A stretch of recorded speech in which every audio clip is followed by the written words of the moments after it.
Hello, my name is Solazar. On behalf of our District Director, Shamala Sista, our Program Quality Director, Kalpana Arota, and our TLI Chair, Jackie Law, I want to welcome you to the District 101 Summer TLI Sessions. Now, the online TLIs are intended to provide information that helps bring your leadership and communication skills to the next level. Tonight's presenter will share the power of mentorship. It's a two-way street.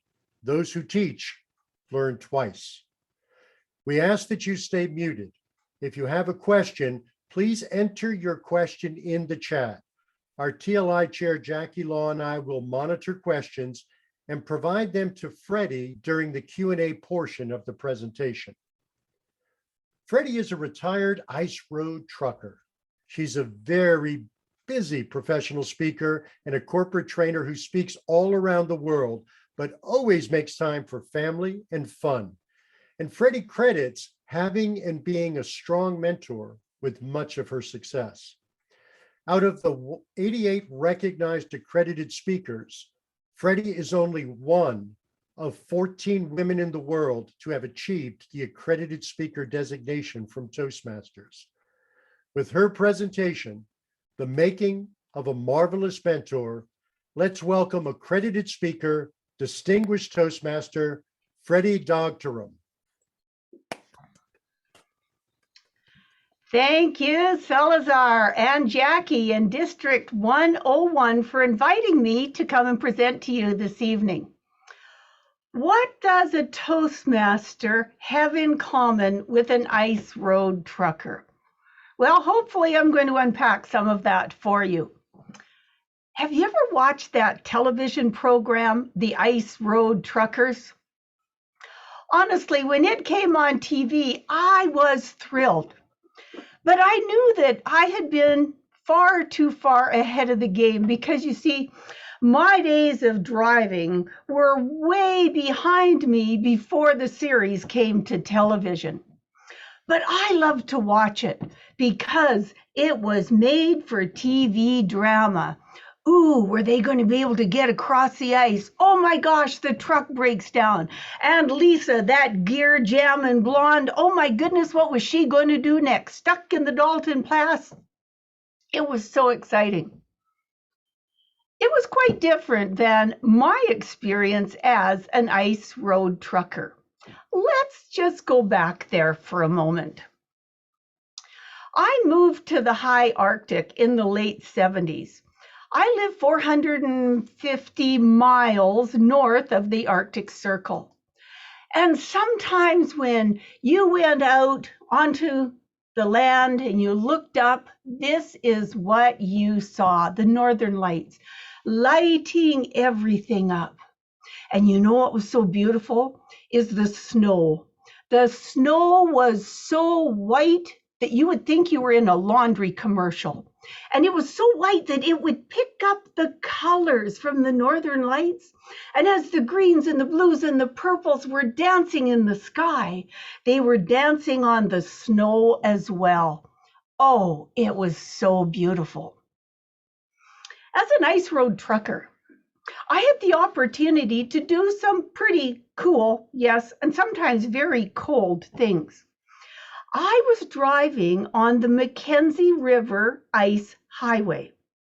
So the Mackenzie River is Canada's largest river and it flows from south to north. It goes north and it empties into the Arctic Ocean, or the Beaufort Sea. And so this is the ice highway that I was driving on. You see, the Ice Road Truckers television program, it is filmed way far south from where I was.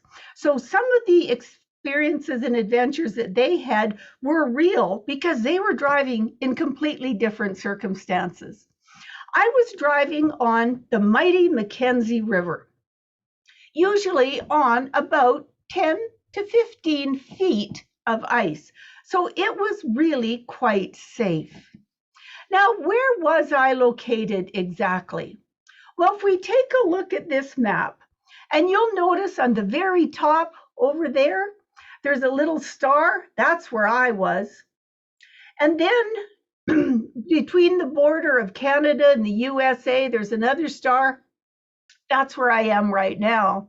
And then if you see the red arrow, that's where some of you are this evening. So there was a lot of distance between where I was and where I am and where some of you are. The amazing ice highway. The very first time I went out onto the ice was in a passenger vehicle. And I was so nervous as a passenger because I'd never driven on the ice before. And I sat there and the truck went out on the ice and it sort of creaked and groaned. And I was sure that at any second I was going to die because I was terrified. I'd never done it before. But as we drove along and got more comfortable, I started to realize that this was a safe environment, the way that it was being managed at that time. People say, so how did you get to be an ice road trucker?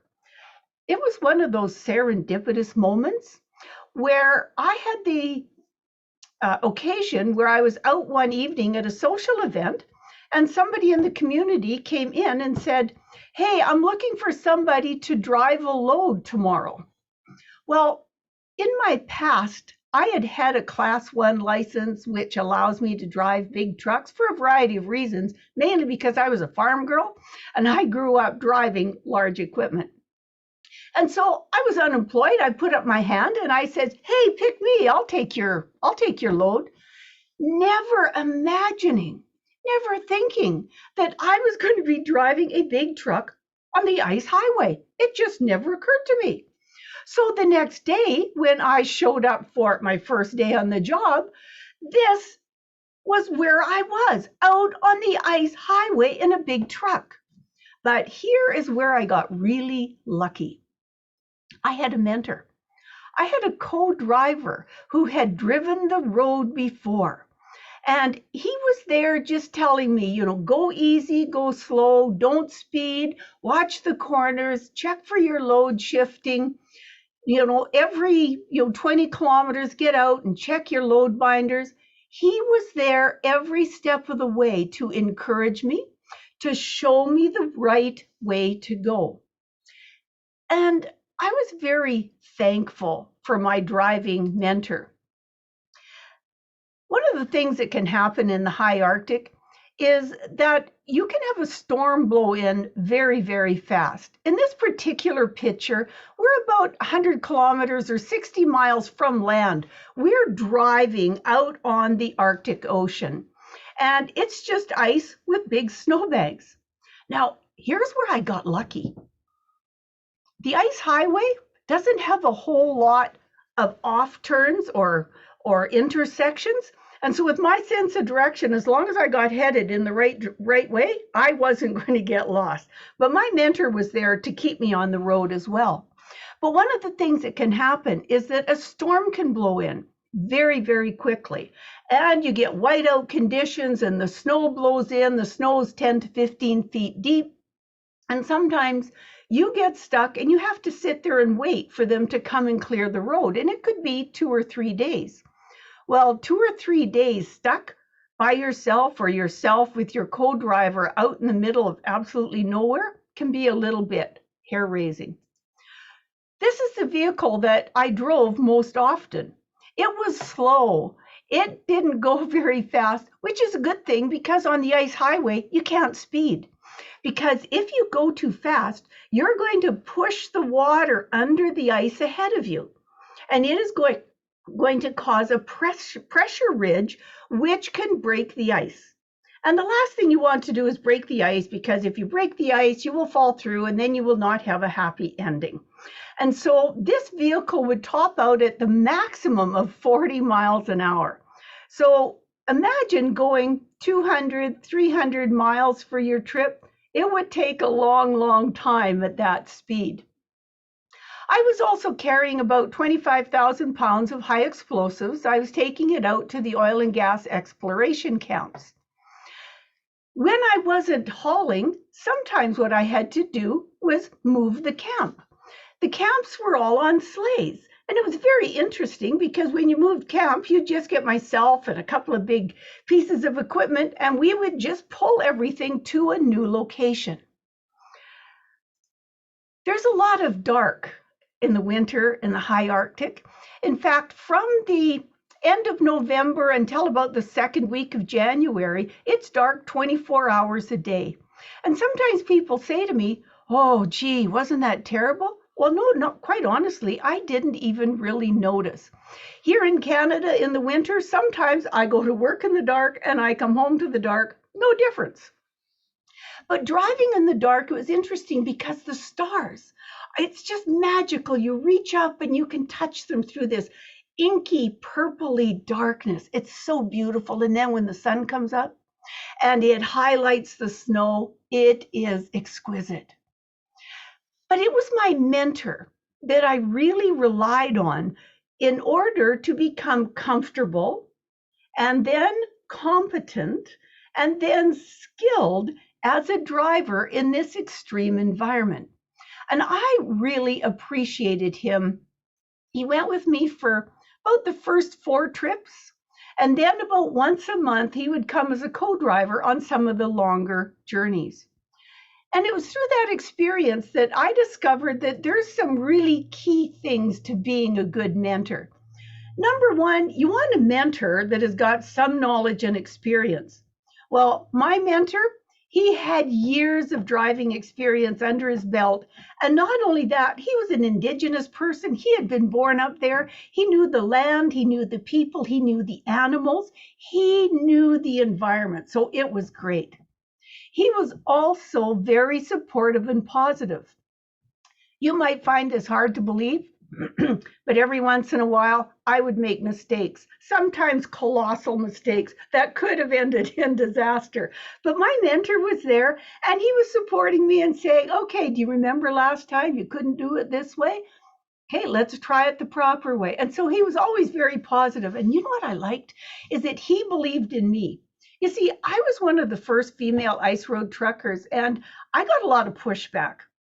There was a lot of people in the industry that thought that, women should not be in that occupation. But my mentor believed in me.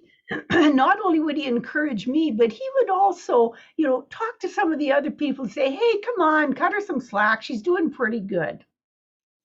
My mentor was also committed and dependable. If I knew I was going on a long haul and I needed a co-driver, he was the first one that I would call. I would say, "Hey, are you available for such and such a haul?" And he would either say yes or no. And if he wasn't available, he would find a co-driver that he believed was a good match for me. So he was very committed and dependable. He was also very caring and respectful.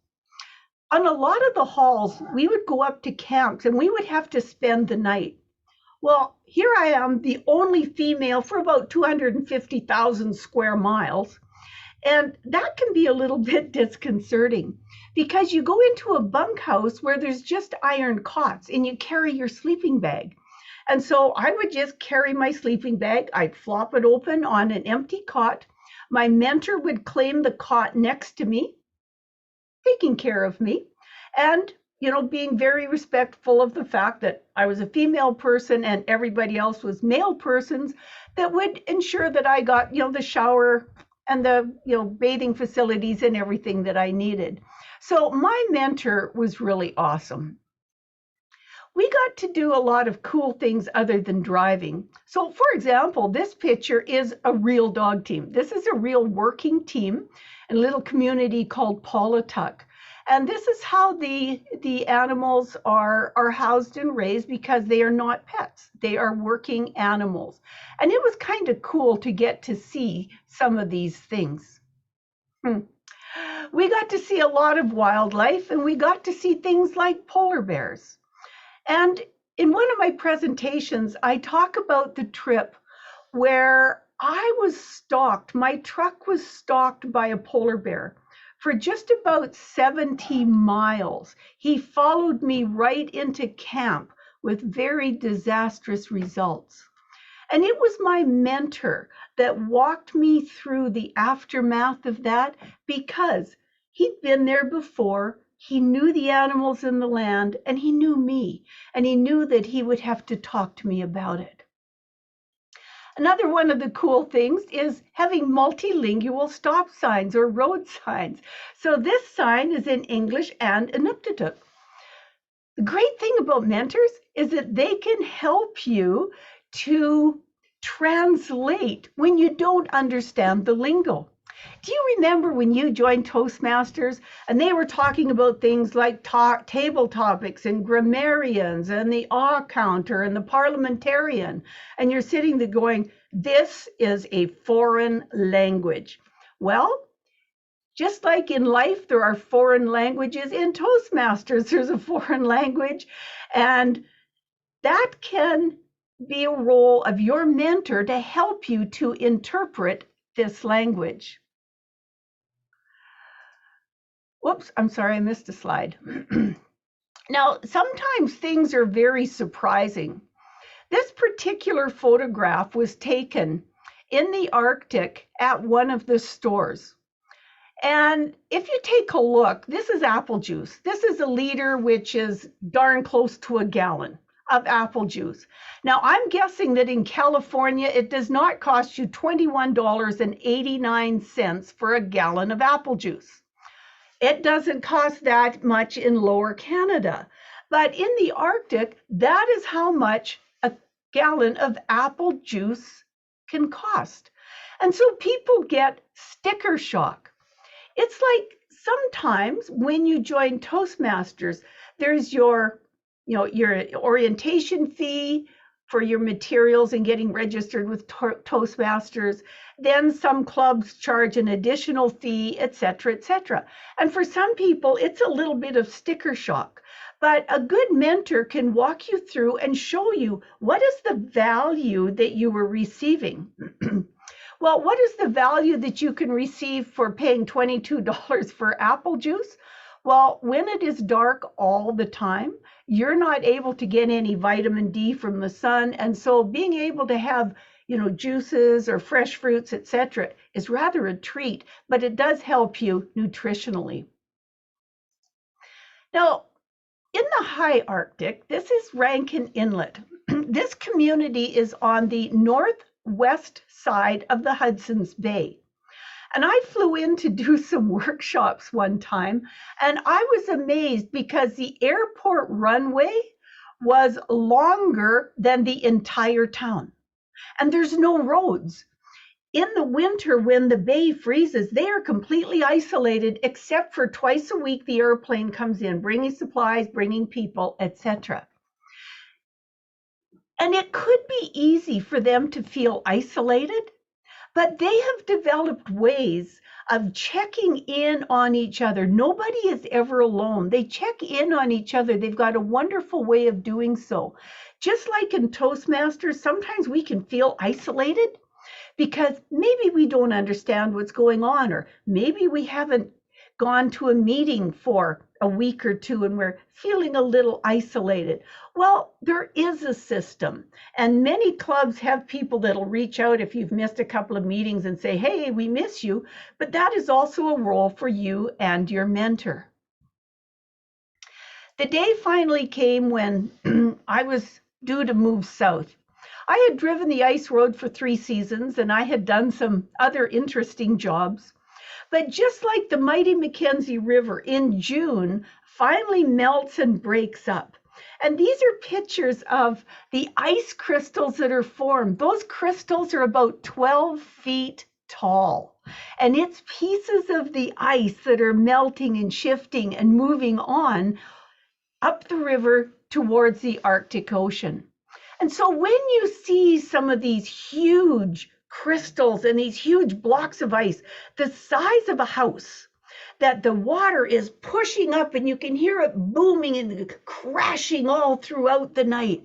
And you're going like, wow, this is huge, this is big. And sometimes our Toastmaster experience can be like that because we know our club and wow, then we get exposed to the area and then the division and the district. And my goodness sakes, if you get an opportunity to connect with the International Convention, which is the wide world of Toastmasters, it's just like a 12-foot ice crystal. It is huge. It is awesome. But once you've seen one, you want to see more. And so at midnight on the 21st of June, I headed south. At midnight, the sun is up 24, in June, the sun is up 24/7. It never goes down. The only way you can tell the difference between midnight and noon is the intensity of the light changes. At midnight, it's more of a golden light, and at noon, it's more of a blue light, but the sun just stays in the same spot all of the time. And people say, wow, wasn't it hard to get used to 24-hour sunlight? No, when they closed the bar, you put your sunglasses on and went home. It's like many things. You can adapt to a lot of things. So how is being a northerner, an ice road trucker, having experiences like being a Toastmaster? I'll share with you. So how can we become or acquire a marvelous mentor?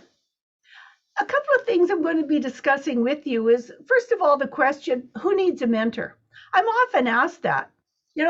I've been a Toastmaster for 10 years. Do I need a mentor? I'm brand new. Do I need a mentor?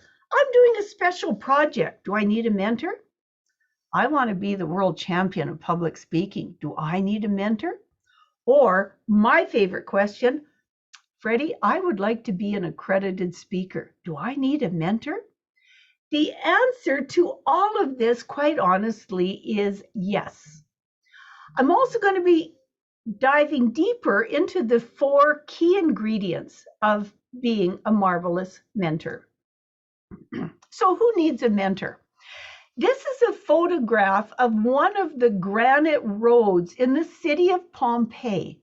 Some of you may remember, well, not the actual event, but through history, in 73 AD, the city of Pompeii was buried by ash when Mount Vesuvius erupted.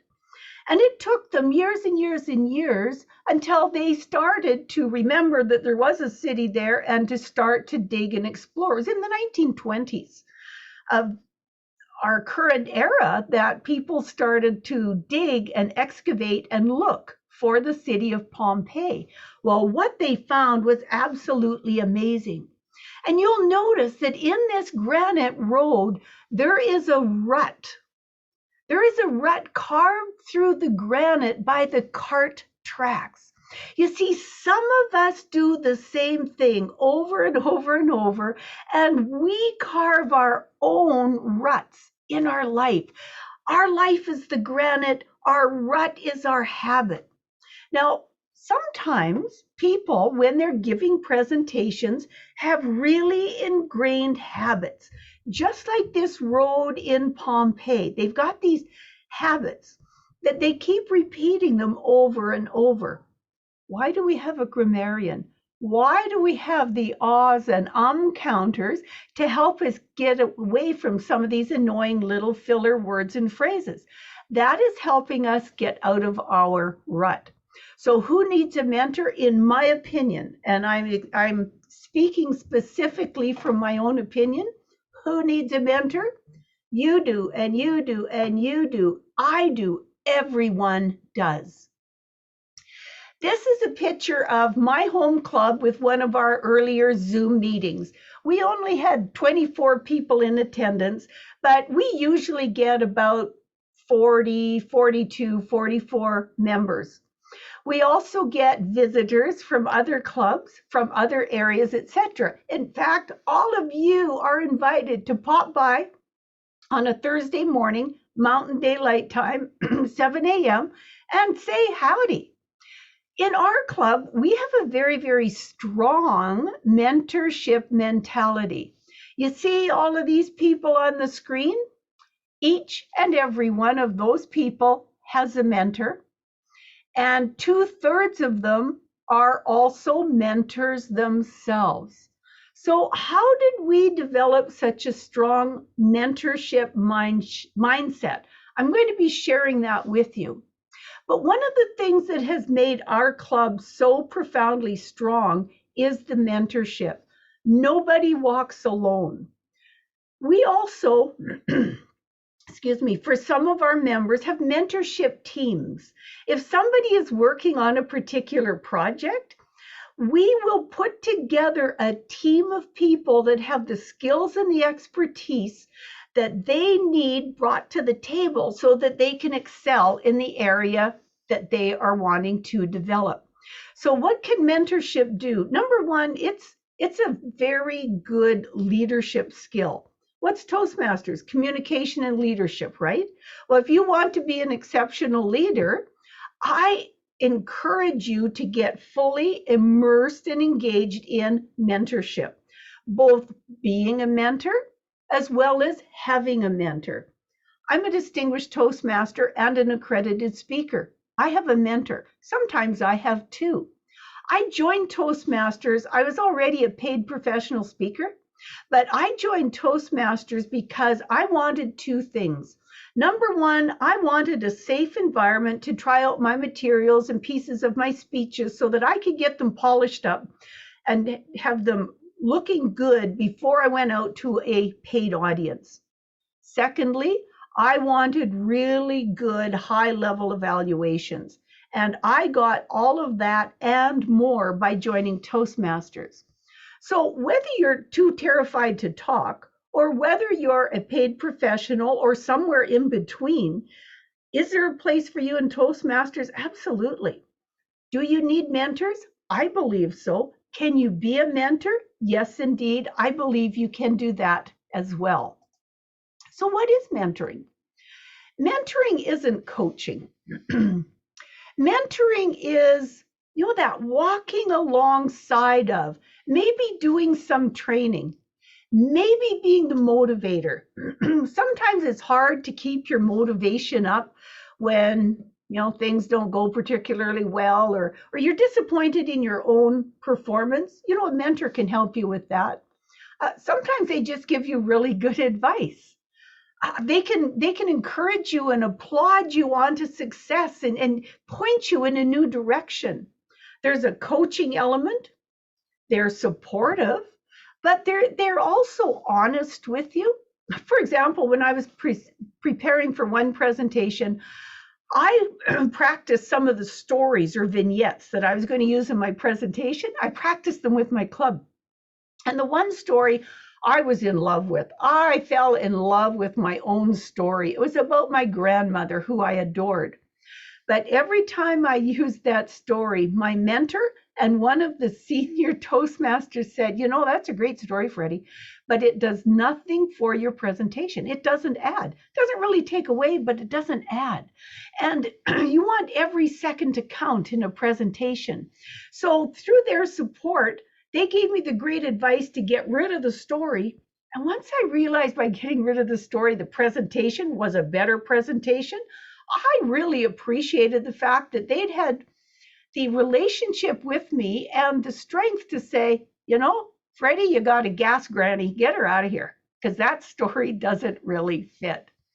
Mentors are also really good at helping you set and achieve goals. I hadn't been a Toastmaster for very long when I heard about the Accredited Speaker program, and I was fascinated. The Accredited Speaker program is for paid professional speakers who are Toastmasters who wish to go through an excruciatingly hard process to get the very distinguished designation of becoming an accredited speaker.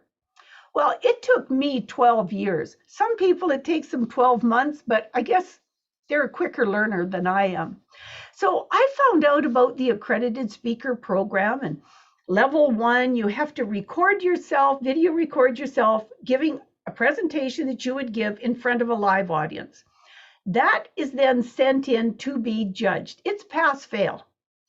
And if it passes, then you're invited to go on to level 2, which is presenting live at the international convention. So I started off and I did my, at that time, it was an audio recording on a cassette tape. And partway through the presentation, I had to stop the recording, flip the tape over, start the recording again, and get back into my presentation. What a schmoz. Guess what? To nobody's surprise, I did not pass. So I let it ride for a few years. But then I got the bee in my bonnet again, and my mentor was saying, well, maybe you should give this another go. All right. Well, by now it was video. And so I set up to record myself giving a presentation, and actually it turned out pretty darn good. I was proud of it.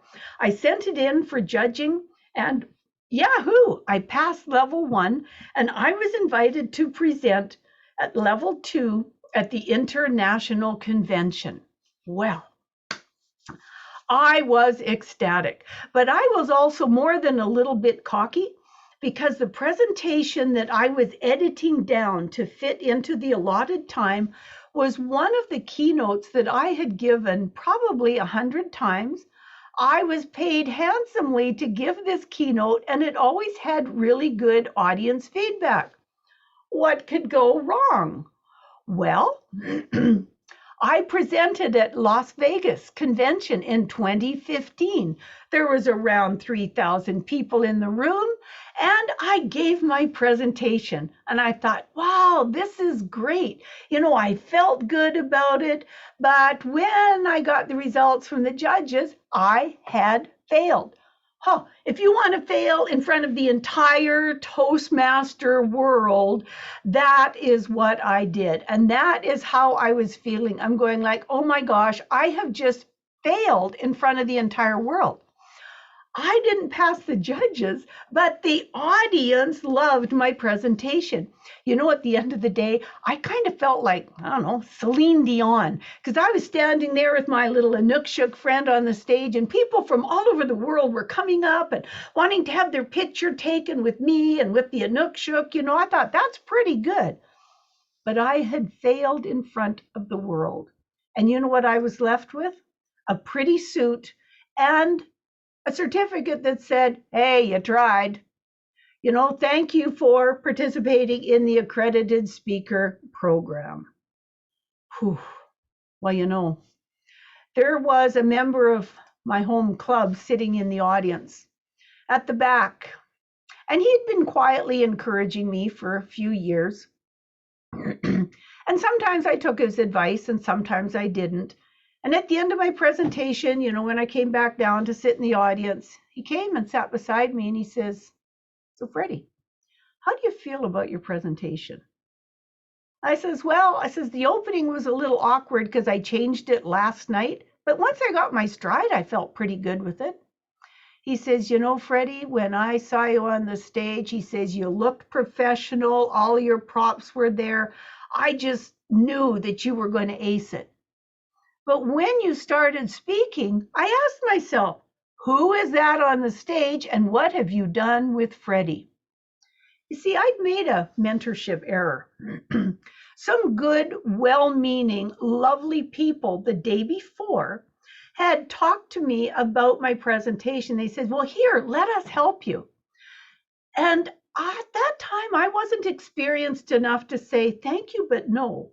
I have my speech locked in, and I'm not going to do any changes at this time. I didn't know enough at that moment. And so I worked with them, and they suggested I change the first 10 minutes of my speech. Well, I stayed up all night polishing and perfecting it. And so the first 10 minutes was a little lumpy and bumpy and chumpy because it wasn't a polished piece of my presentation.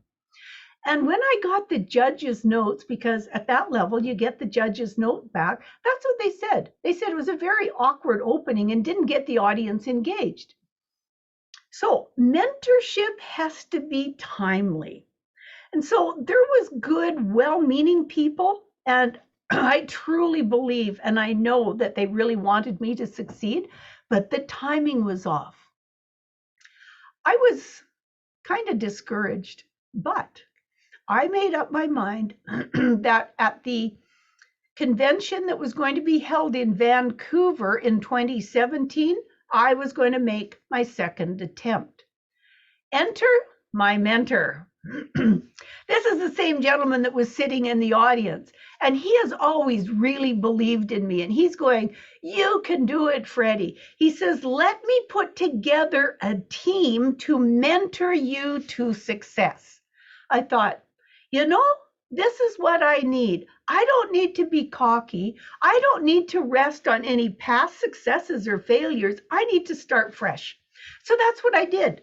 Cleared the slate, and working with my mentor and my mentorship team, I crafted a presentation specifically for the accredited speaker stage. I worked for 2 years on a 25-minute presentation. I had learned some lessons along the way, and one of them was, in my first attempt, my introduction was boring. It was written not with the audience in mind, but it was written just to say Freddi's done this and Freddi's done that, blah, blah, blah. It was well read by accredited speaker Ross McKay and his beautiful brogue, but it did nothing to set the stage. And part of being successful in any presentation is setting the stage for your audience. That's why when you do a speech at the club level, spending time on the introduction and having it crafted and created to set the stage so that the Toastmaster or the evaluator or however your club does it can read that evaluation so you start off at the top of your game. That was one of the first lessons that I learned, is that you need to set the stage. And it was my mentor that showed me that. So let me show you how I crafted the introduction for my second attempt. This is Margaret Page, who is our international president this year, introducing me in Vancouver. Before our next speaker is introduced, let's set the stage. For the purpose of this presentation, imagine A, you are Canadian,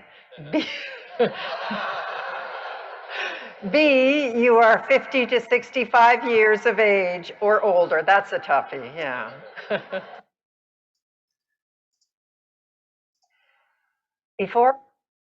For the purpose of this presentation, imagine A, you are Canadian, B, you are 50 to 65 years of age or older. That's a toughie, yeah. 60, you have been working on your personal financial plan. This presentation consists of selected highlights from hundreds of 6-hour workshops. Let's meet distinguished Toastmaster Freddi Dogterom.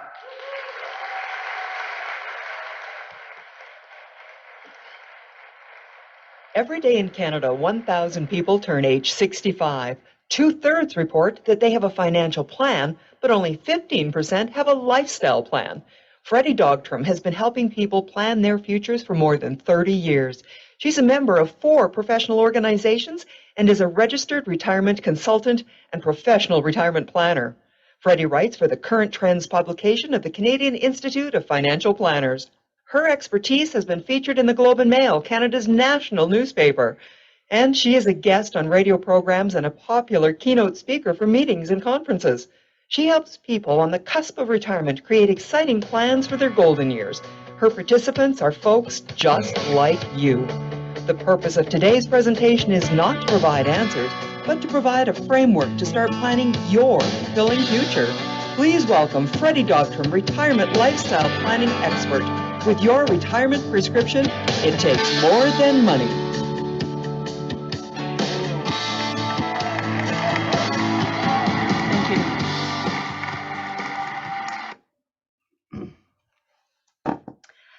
Do you see the difference that introduction made between having somebody just read something and being able to show?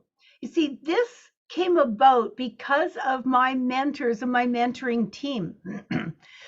One of my mentors had been a very high level executive in a large company and had seen these kinds of things done and says, Freddi, set yourself apart, set the stage, let folks know that you have the expertise.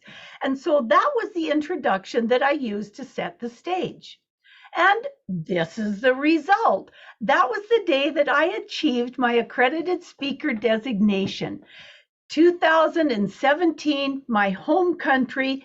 It was awesome. And I have to say, at least 50% of the credit goes to my mentor and my mentoring team, because they worked with me, they held me accountable, they came with new ideas. They were there to lift me up when I says, oh, I can't do this, it's too much work. And they said, suck it up, Buttercup, of course you can. Just get back in the saddle because you can do it. So mentors are absolutely critical to achieving your goals, whatever they are. So let's revisit the 4 keys to mentorship. Knowledge and experience, my team had that.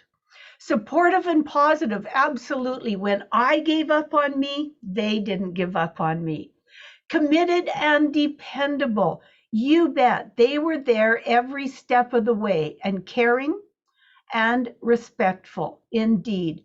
In fact, before I went on the stage, as I was going to the conference center, I got an email from every single one of my mentoring team, just encouraging me and lifting me up, and several from the members of my club as well.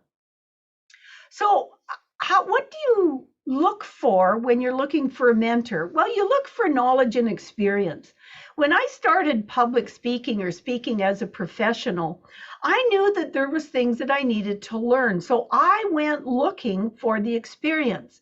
And I found as my initial coach and speech teacher, the wonderful Florence Littauer. Some of you in California might know her or remember her, but she was one of the first female professional speakers, a truly amazing woman. And she taught great classes about how to present yourself, how to dress, how to walk and talk. It was when I was on the stage in Vancouver that I remembered some of the lessons that Florence had taught me, as far as, putting together your outfit, how to stand, how to walk.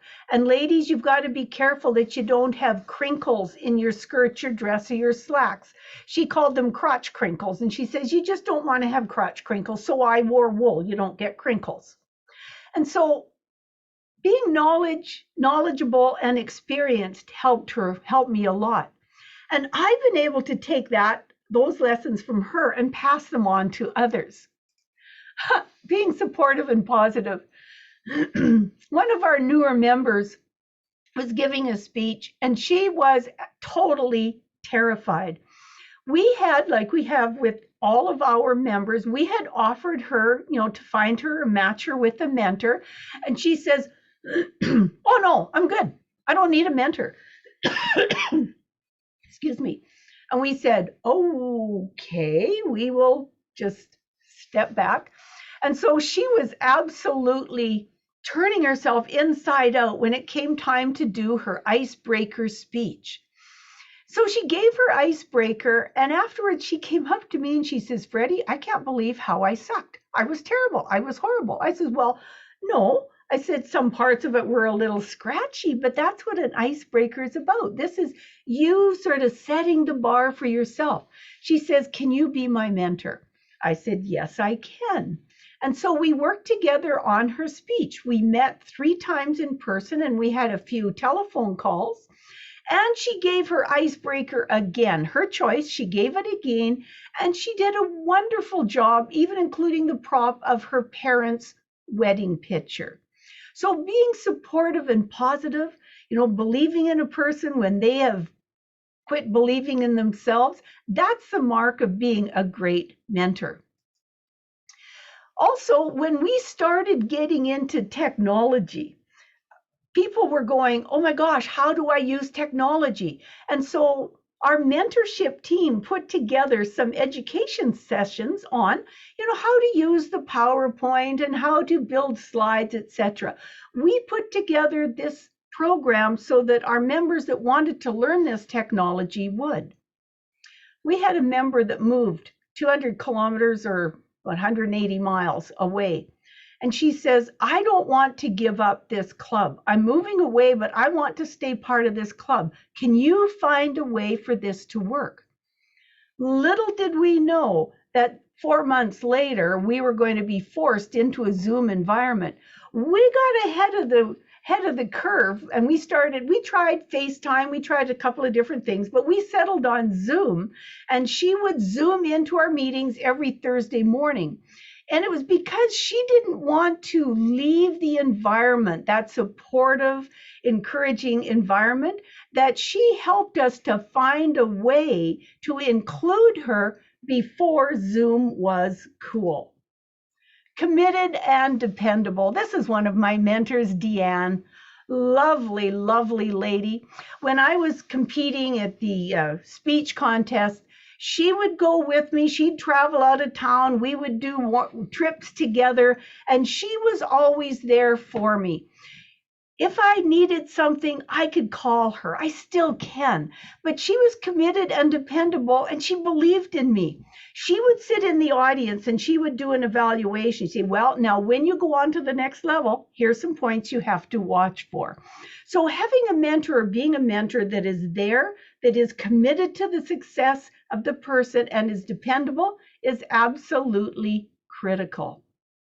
And being caring and respectful. Wow, this is Laren. Laren was one of the lovely members that I got to mentor. Now, she came into our club at a very high level of presentation proficiency. She wasn't a professional speaker, but through her master's in leadership as well as her job, she was presenting at a very high level. And she joined Toastmasters kind of like I did in order to get better, to improve her performance, and to get some great evaluations. Well, I was assigned her mentor because she wanted somebody that was presenting at a pretty high level. Well, it was a lot of fun because we discovered that years ago I had worked with her dad. And I thought, this is really fun. So we had this caring and respectful relationship back and forth. And I stayed her mentor throughout her entire competent communicator and throughout her first 10 speeches under the legacy system. Her 10th speech was just a hoot. I really enjoyed it because what she did is that she'd kept little ideas of all of our mentoring moments through her 10 speeches, and she made a recipe book of Fabulous Freddi's most treasured recipes. And what she did is that she crafted it like a cocktail. It was absolutely awesome. She made it fun. But as her mentor, who had been invested in her success, I have to say that I was humbled and I was honored. So why is mentorship so important? Well, the ancient Japanese proverb says, when you teach, you learn twice. So having a mentor is a gift, but being a mentor is a gift not just to the other person, but it's a gift to yourself as well. See, as a mentor, you have to remember all of the things that you once knew. You have to be able to pass it along. You form a wonderful relationship with another human being, and you really get to invest in this person's success through Toastmasters, through their job or occupation or career, and through their family. So by giving, you're actually receiving much more. So do you need to have a mentor? Yes, I believe you do. Should you be a mentor? Yes, I absolutely believe that you should. I have to say that I am a big fan of pathways. I like the e-learning platform, and like any technology, you just have to learn where to click in the right place. I like the platform, but I especially like the program.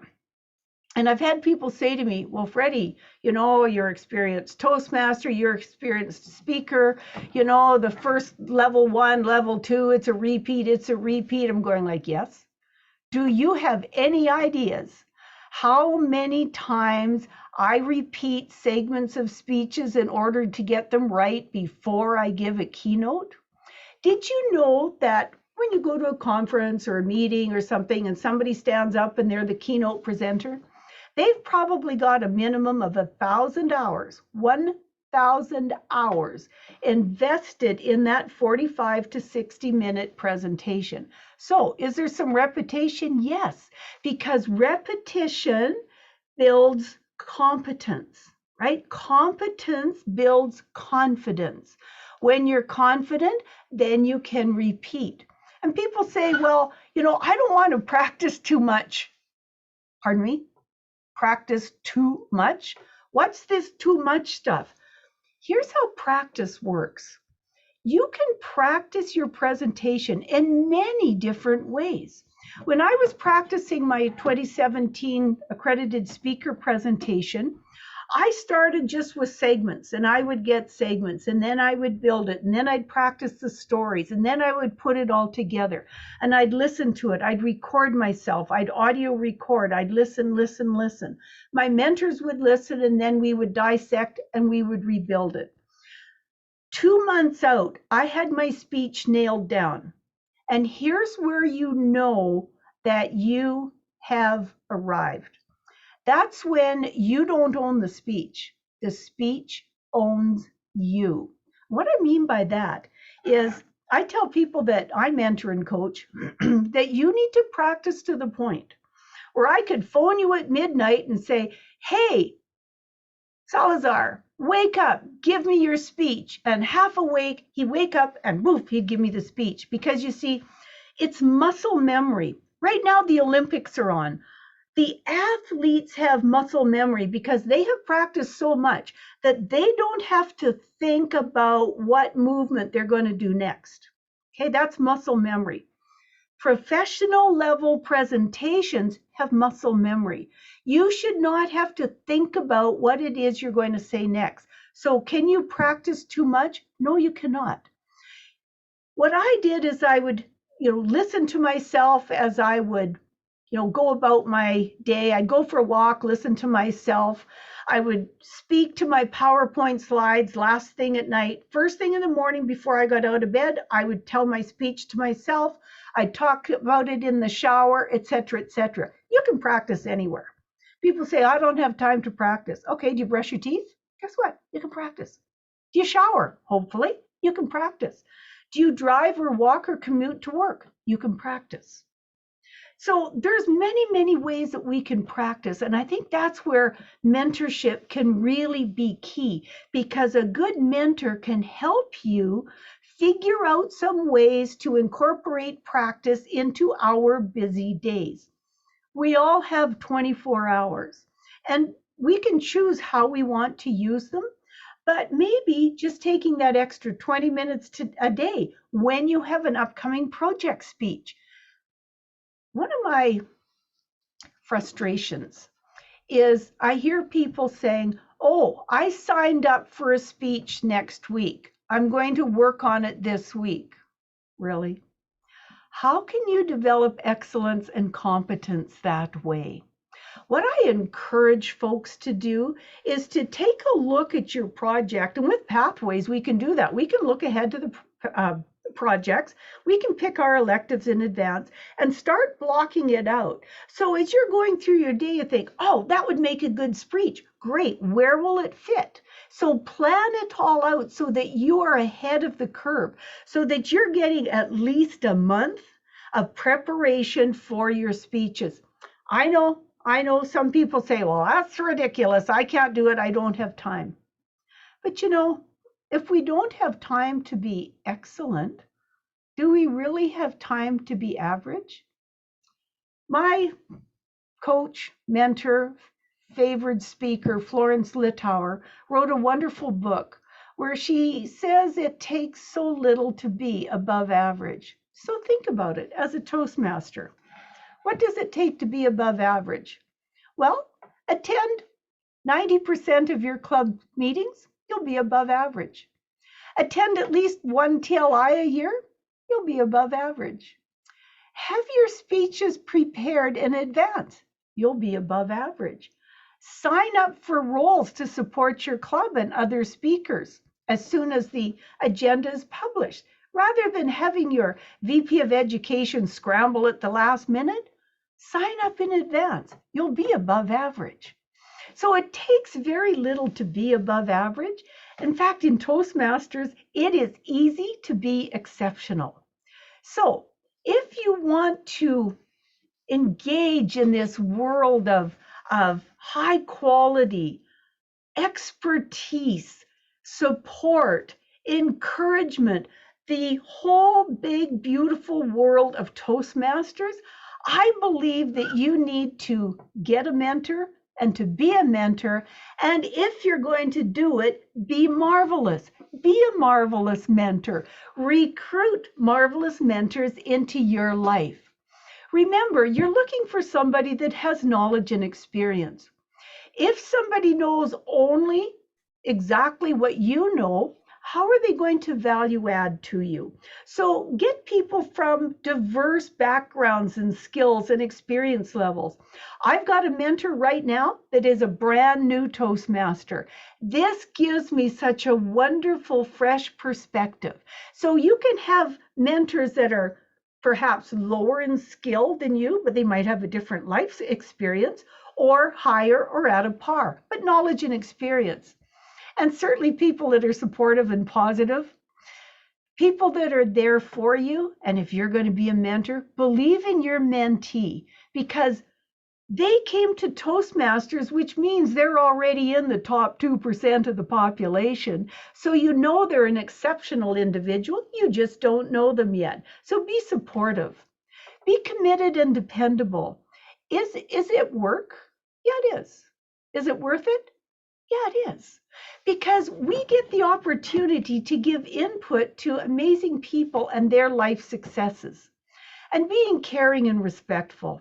You know, one of the things that I love about Toastmasters is that we get the opportunity to learn how to give effective feedback, to give evaluations, to be in a caring and respectful way of helping a person change or be encouraged.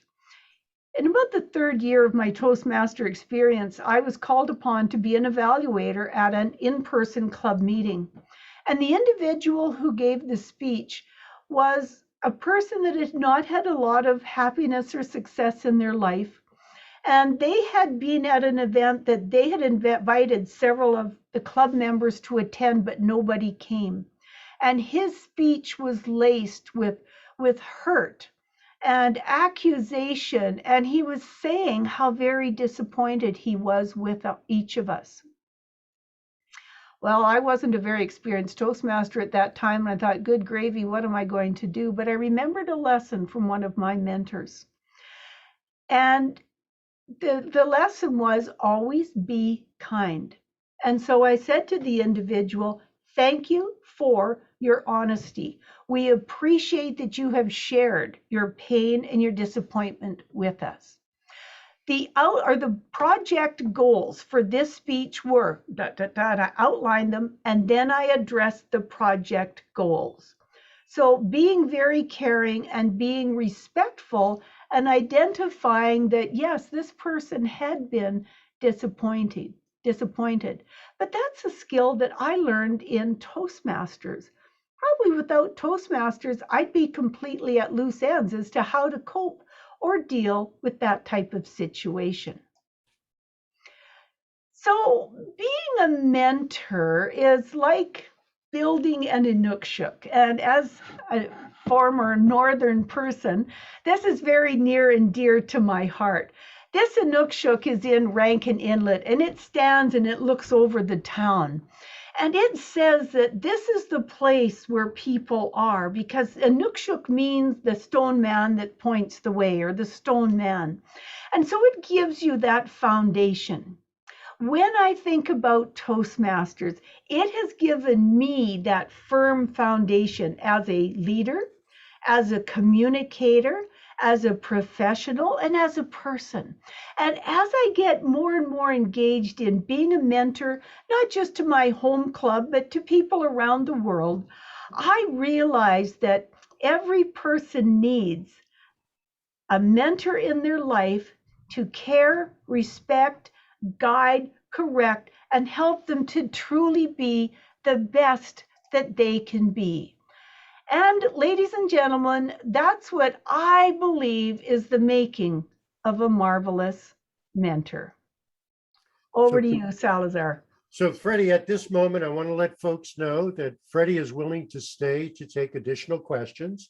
For those who needed to leave at 7 o'clock our time or at the top of the hour, you certainly go. Put your questions into the chat, and we want Freddi to take some time to drink some water. She was talking earlier about the fires in the area, and obviously there's some dryness in her throat, and definitely moisten that throat. We don't want you to hurt.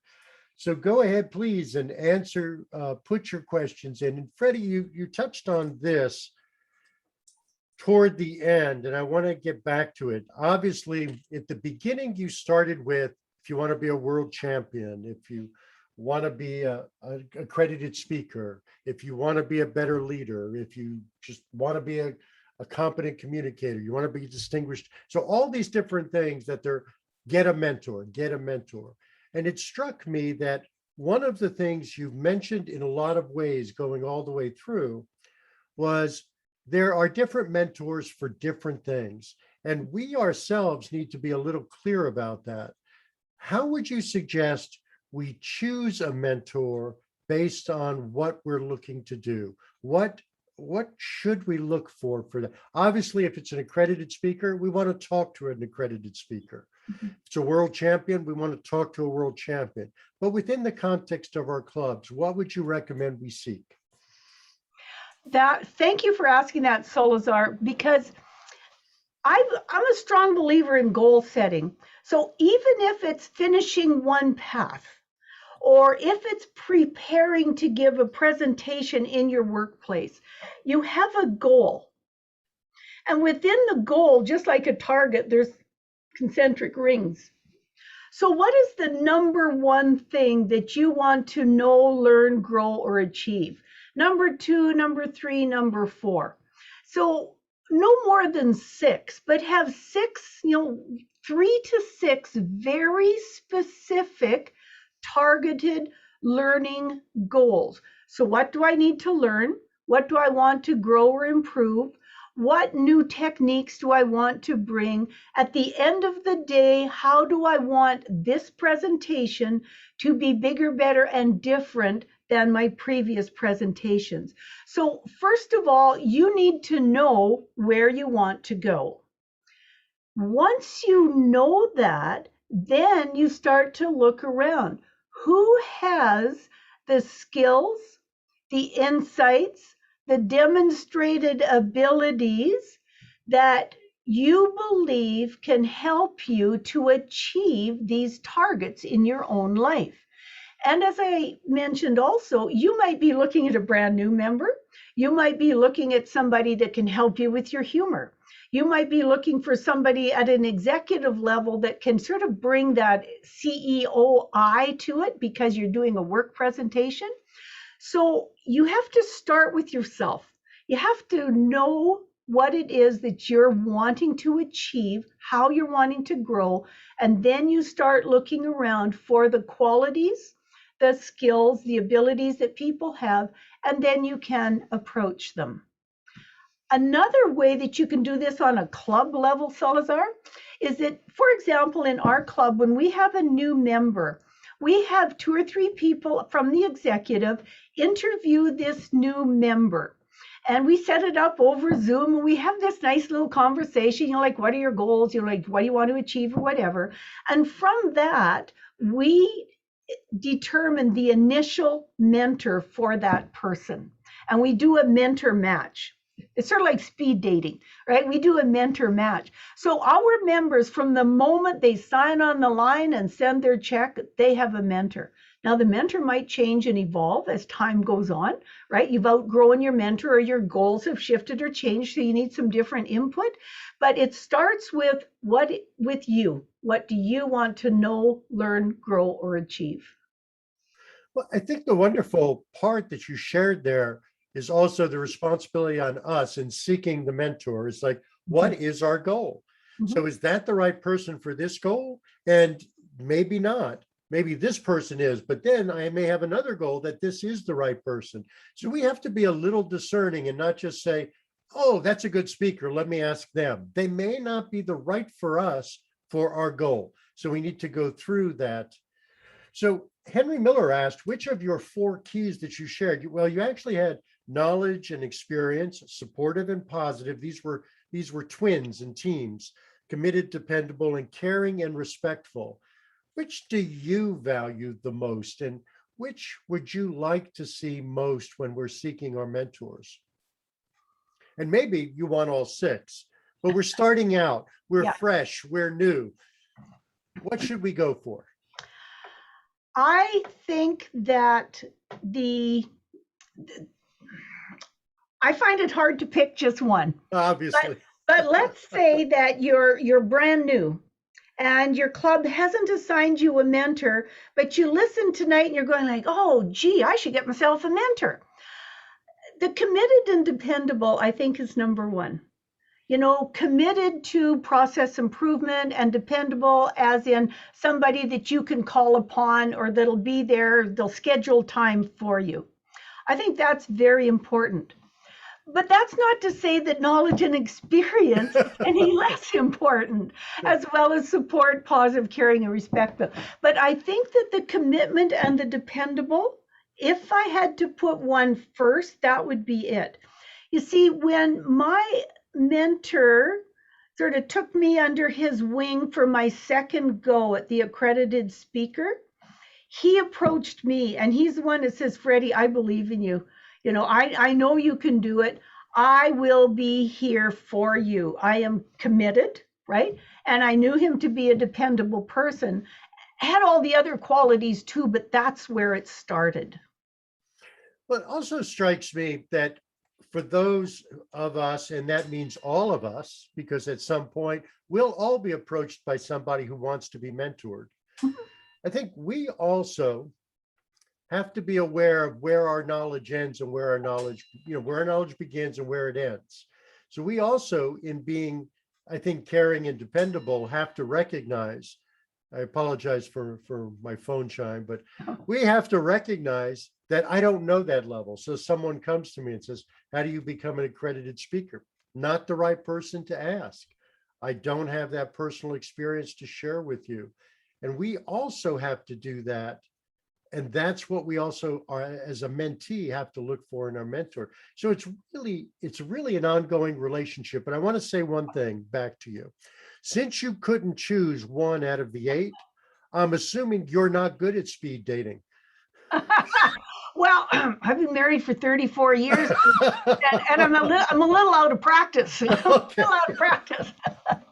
But you raise an interesting point that if somebody approaches you to be their mentor. So for example, because I'm a distinguished Toastmaster, because I'm an accredited speaker, lots of times I get requests, hey, can you be my mentor? So I said, let's have a 15-minute conversation and let's have a look to see what you are looking for. And if I'm not a good match, I will be very clear and very upfront and say, I appreciate you approaching me. I'm not a good match, but here's 2 other people that I think would be a better match for you for your goals, because I want you to succeed. And I'm not right now the best person to help you succeed. So here's a couple other people, and kind of like speed dating, I guess, I can affect that Yeah. because we can't be all things to all people. No. So, and right now you've talked about some of your mentors. How many of your mentors are actually active with you right now, if you don't mind me asking? 4. I, Four. I, I have 4 active mentors right now, Excellent. including one of our members that's only been with the club for 2 months. Yeah. So what do you recommend we do going forward? You want us to seek mentors, to rely on mentors, to be willing to ask for help, to be the best we can be. And I'm assuming we don't need to be ice road truckers. No, but it's good to have a ride along partner if you're going to do that. Because he kept me from killing myself, quite honestly, is what happened. And you think about it. What's the biggest fear in the world? It's not the fear of dying, it's the fear of public speaking. And so, if a mentor can help you on the ice road and keep you from dying, well, a mentor can keep you from thinking you're dying if you're speaking in public. So anybody who has questions for Freddi, now is the time to ask them, as she's giving us her time to answer these. So are there any other questions that people have for Freddi? Freddi, that was such a wonderful presentation. I have to share something that very often when everything is covered in such detail, people are thinking about that and don't always have the other questions to come up with. But I want to thank you for actually everything you did. When Jackie and I had an opportunity to speak with Freddi early on in preparation, I've been saying all along, what a kick in the seat of the pants you are. It's just, Thank you. And Salazar, I would just like to add, and I didn't put it in the presentation, but the mentorship module that is an option in Pathways is really exceptional. And if you want to know where the heck do I start with this mentorship stuff, start with the module in level 3 in Pathways. I really like the Pathways program. I like the incremental learning. I like the fact that once you've finished sort of, your level 1, level 2, level 3, 4, 5, it is 100% customizable to what you want to learn, know, and grow. Where else can you get a learning experience that you can tailor 100% to your needs? That's awesome. that is. In module 3 or in level 3, there is that optional module on mentorship, and it takes you about 6 months because that's sort of the duration of the project. You take somebody under your wing and you mentor them and you go along.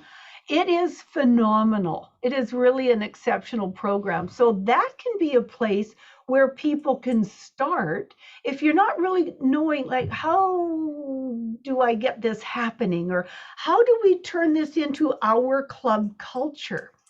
And one of the things that a strong mentorship culture also does is that it increases your membership. So if you've got clubs that are struggling to increase or to add or to retain members, a strong mentorship culture can really help with that.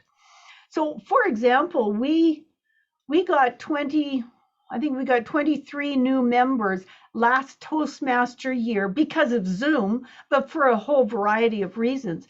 But we've got members in Canada, obviously, but not all of them are in our small area. We've got members in the US, we've got members in Ecuador, we've got a member in Australia, we've got a member in Kenya, and these people come to our meetings, and they all have mentors as well.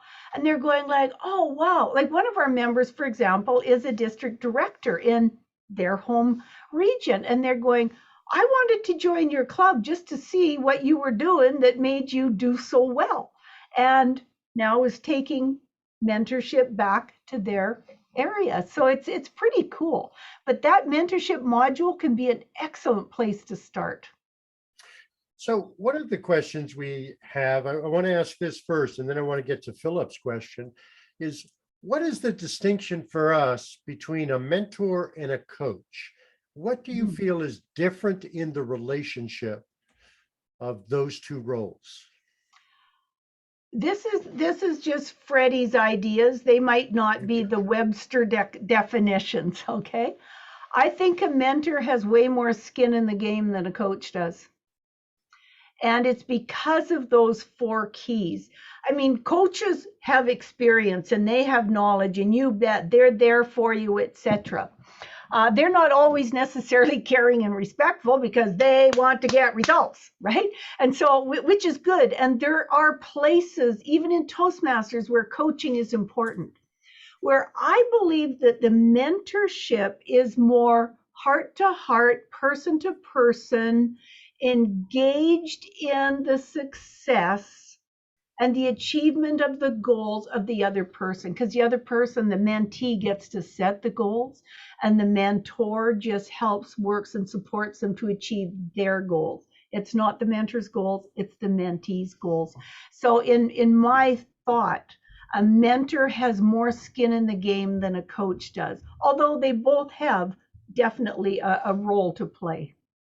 And also, it sounds from what you're saying, the coach is strictly more outcome driven. And as you're mentoring the person, their outcome may change from their perspective. Yes. And they're still learning in the journey. So it's very important. You know, Yes.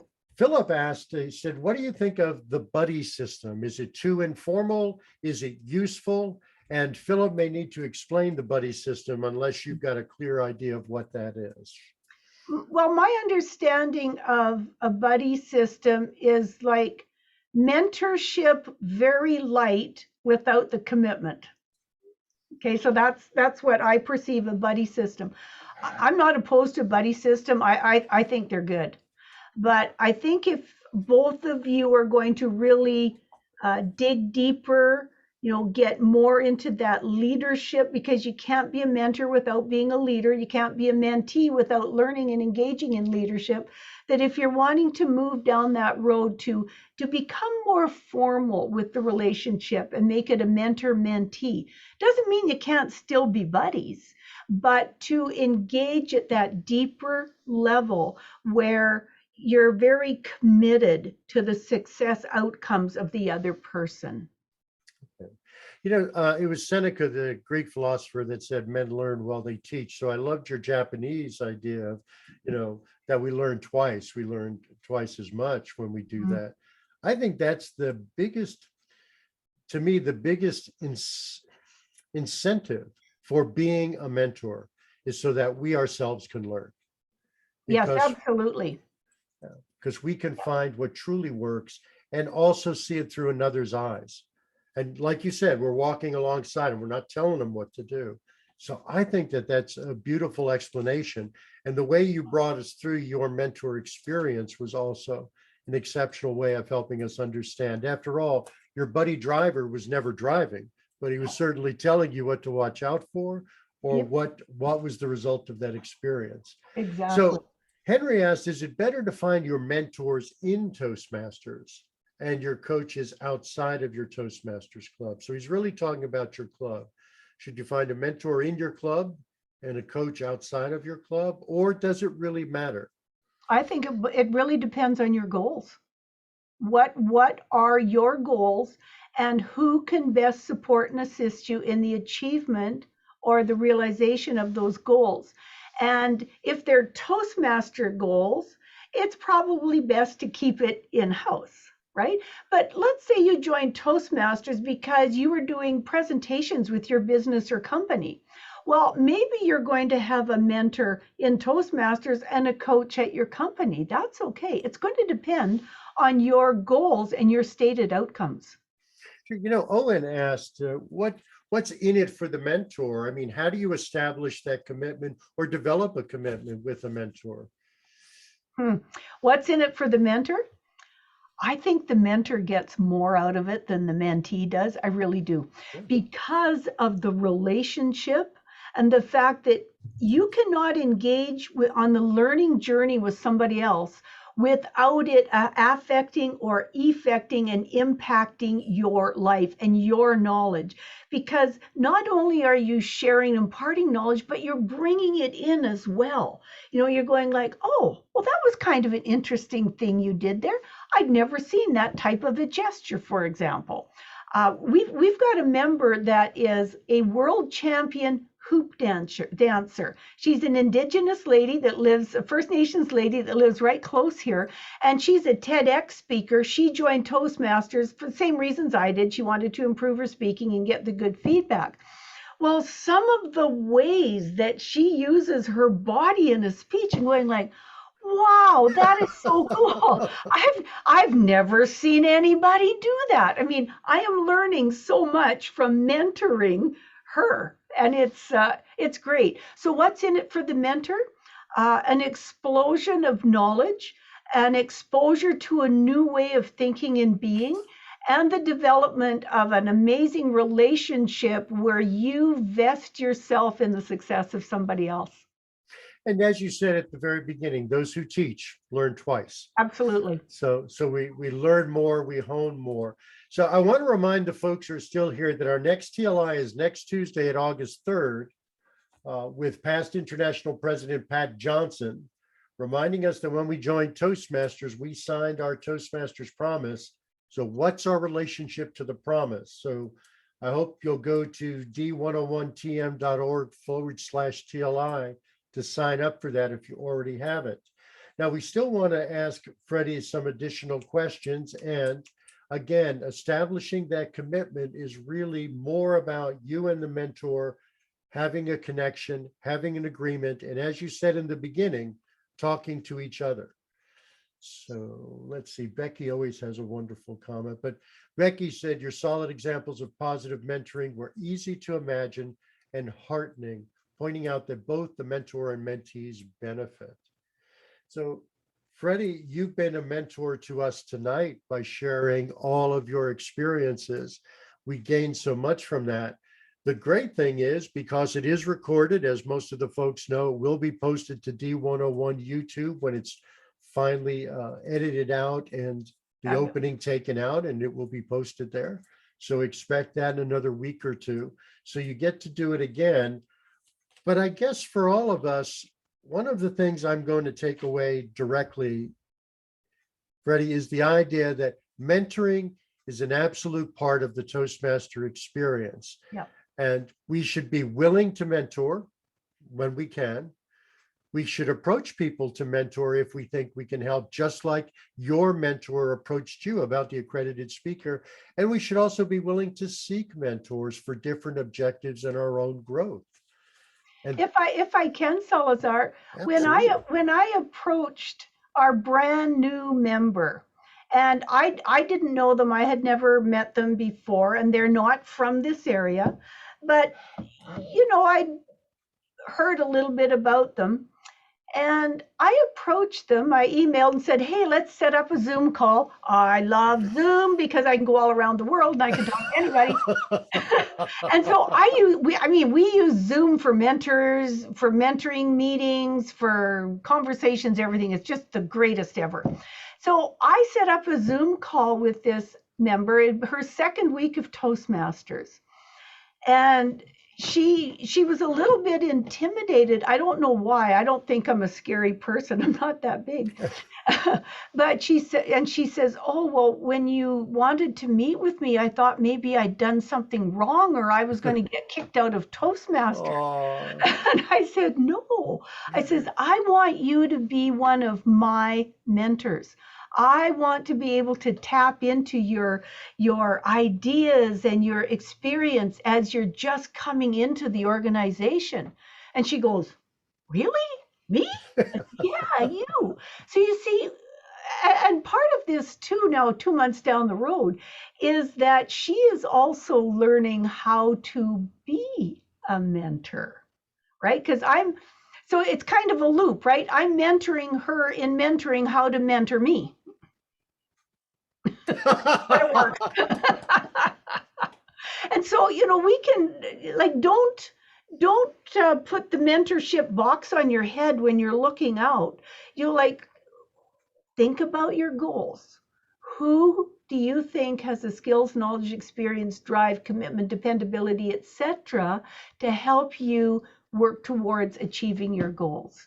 Do you want to be the district humorous speech champion? Well, one of our members set that goal. We set up a team of 3 mentors, and she placed 3rd. She was ecstatic. So that's the key there. And if somebody asks you to be their mentor, don't say yes or no right away. Ask them, what are your goals? Right. What do you want to achieve through our mentor-mentee relationship? If it is something you believe that you can contribute in a meaningful way and you want to say yes, by all means. But if it is something that just isn't a fit or doesn't work, or maybe you're working crazy hours and you've got a small family and you just do not have the time to commit, it's okay to say no, but don't leave them hanging high and dry. Say, I'm not in a position to be able to help you right now, but let me connect you with somebody who I think might be a good fit. Because sometimes it's hard for people to ask you if you could be their mentor. And so you don't want to just go, nope, don't have time. Kind of harsh. But, definitely have that conversation. What are your goals? And you know what? I can't really help you with that, but I do know somebody that can. One thing you shared in that story when you approached the young lady to be your mentor made me think that also the idea of being a mentor is to get out of the way of our own ego. The coach may know the right play for the team to execute on the field, but the mentor is really responding to the plays coming from the mentee, from the other person. And we're just there to help guide, help offer assistance, but we're not there to give them the plays. And I love that analogy. Yes. Yeah. So, and then, well, I have to tell you, you actually said that without those words. Oh my gosh, I'm a genius. You are. No. I just have some exceptional mentors in my life. Yeah. And I guarantee you that you're probably an exceptional mentor and an exceptional mentee because of your openness. And I think we have to look at that. I'm not an expert. I'm a learner, regardless of which side I'm on. Yeah. Well, Freddi, any final thoughts before we give you our standing ovation on Zoom? Well, number one, I want to thank both of you, Jackie and Salazar, for inviting me, reaching out and inviting me to present at your TLI. I am passionate about mentorship. I'm so delighted to be able to speak about something that comes right from my heart. Even if you don't really buy into what I'm saying, or you go like, yeah, I don't know if mentorship is for me. What about a 90-day challenge? What if for August, September, and October, you tried this mentorship thing, or you became a mentee? Don't take my word for it just because it worked for me and thousands of people that I know around the world. But try it for yourself. Can you commit to 90 days reaching out to be a mentor to someone or to ask someone to be your mentor? That's my final word. That is my challenge to you and all the folks listening. If you don't believe me, believe yourself. Give it a try. 90-day challenge. Well, everybody, please either unmute yourself or shake your hands or applaud. Let's give it for Freddi, who took her time this evening to share her wisdom with us. There I go. I hear some of those applause coming on. There you go. There you go, Henry. There you go. Thank you so very, very much, Freddi. And thank you so much. What a gift. What a gift. What a pleasure. So. And what's your club, Freddi? ONS, because that's right. You did mention your club, 7 a.m. on Thursdays. Yes, I belong to club number 2799, Dynamically Speaking Toastmasters. You can Google us or search us under the Find a Club. Our Zoom link is on our website under the meeting information, but you can find us, you can find our website. You don't have to let us know in advance that you want to show up. You can just pop in, or you can let us know in advance, whichever. We meet at 7 a.m. on Thursday morning. That's Mountain Time. I'm in Alberta, so Alberta, Montana, sort of down there. Thank you very much, Jackie. Jackie has put it in the chat. Appreciate that. Actually, our meeting starts at 6:58. We have 2 minutes of humor, just setting the stage. One of our founding fathers is still a member of our club, and he does 2 minutes of humor, and then we launch, and we are done at 8. We run a tight ship. If you want to see 42 introductions, self-introductions done in 8 minutes, come and join us. We can teach you a few things. We have introductions, 2 speeches, and table topics in an hour. Thank you so much again, Freddi, for everything. And everybody visit Club 2799. So 6 a.m. our time on Thursday. I'll see you all there. Well, we've got members that are in your time zone in Ensenada, Mexico, as well as Ecuador. And our member in Australia, it's 11 o'clock at night for her. Well, thank you again, and thank you everybody, and please visit the TLI link at District 101. Sign up for the TLI series going on so you can get more of this great information from people like Freddi, who really have so much wisdom and knowledge to share. Many blessings to you, Freddi. Thank you so much. Thank you, D101. Good night.